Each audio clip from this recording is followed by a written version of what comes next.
Pegatrix X Goreen is back, Nanoguns are back, and McHugh is back as well. I am Haru Ren. Welcome to my review of episode 3 of Bakugan Legends. So spoiler warning, if you haven't seen this episode yet, go back and watch it now. But if you have, sit back, relax, and enjoy my review of Bakugan Legends episode 3.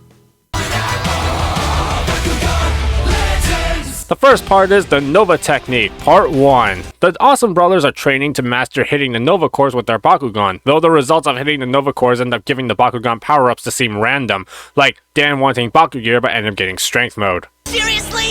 You are no help! Okay, this is weird. Dan is just freeze-framed in the background while Winton has a dialogue. So while Shun is studying the video of Magnus doing the Nova Technique, he figures out that each different ability is assigned to a specific pattern that the Baku Core moves in. The core moving fast is for gears, which I don't know why, it's not for speed mode, but whatever, toys need to sell. The one that stops randomly is for fusions, the one that moves in zigzag is geogons, the circular motion is for strength mode, and the U-turning core is for nano gear. Holy crap, I do not feel like memorizing all this. So, you figured it out. Magnus, if you knew, why didn't you just tell us? Because then you'll never learn. But yeah, to be fair, I don't know why Magnus didn't just tell them that in the first place. He is participating in the battle judgment too, isn't he? The Nova Core! Dan, that one is the Baku Gear Nova Core! What? It's zigzagging. Isn't it a geogon? This is confusing. So since they figured out how to get the desired forms, the challenge is really mastering how to land their Bakugan on the core. Whether this is the intention or not, this is a nice call to the pro game where the skill aspect is important when rolling your Bakugan on the desired core to get the bonus you want. Moving Baku cores, if only we can apply that in real life games, that would be awesome gimmick to do.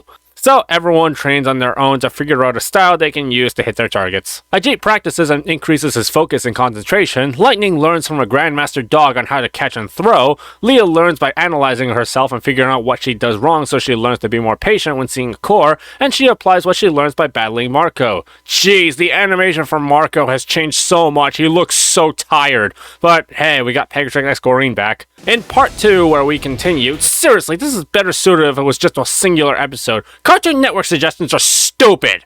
Holy crap, what's wrong with Athena's eyes? Magnus masters the Nova Technique without us being able to see how. Wow, they really just don't want us to connect with him, don't they? But hey, they're actually using the Neo toy for Nilius' strength mode this time, finally. Winton masters the Nova Technique by playing Skee Ball, which I actually find the most realistic and connects with myself a lot more, and Shun learns how to master the Nova Technique by playing Baseball, because he's throwing the first pitch at a new baseball stadium his company built.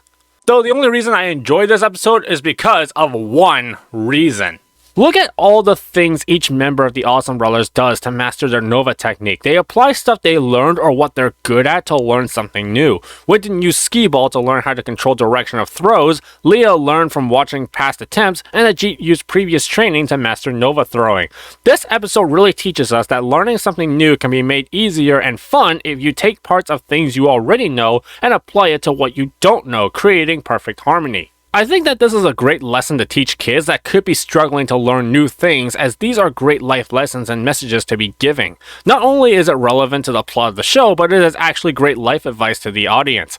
Man, we need a lot more of this, and not episodes about marriage or Kabo! The Nova Technique too! Holy crap, Shun looks crazy! Meanwhile, Athena thinks Faustus' research can help with the Nova Reflector because Faustus happens to have known about Nova before he went crazy, but McHugh is robbing his office and steals the flash drive. Guess I'll take it! Get back here now! Holy crap, did you see that jumping animation? Guess I'll take it! Ow! The show does know the difference between anime and Looney Tunes, right? So Athena and McHugh brawl, and for some reason, even though Cycloid became elemental in evolutions, it's now just normal Cycloid. Continuity really is for suckers. Go get him, Cycloid! Isn't Blitzfox a female? Also, this animation with McHugh and Athena, why do they look like their heads are melting? It's so disproportionate. Athena is having trouble in this fight because she can't concentrate due to McHugh threatening to destroy the flash drive if she fights, so she has no confidence in herself to be able to finish it quickly.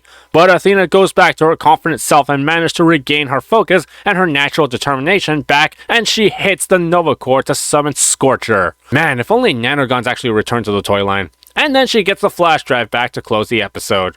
So that was episode 3 of Bakugan Legends. Let me know what your rating of the show was in the comments down below. While this episode did extend the plot by even a little bit, it was overall still filler. However, it was an enjoyable filler where we can grow along with our main heroes by being able to see their journey to mastering the Nova techniques. It also did have an underlying message that can really connect to viewers, but also some of the animations were pretty weird to look at. Nothing too exciting happened, but it was not a waste. I'll give this a Baku good. Thank you for watching this review of Bakugan Legends. Be sure to press the like button and give us a subscribe for more awesome Bakugan content. I've been Haru Ren, and thank God for Rapid Fire. Bye!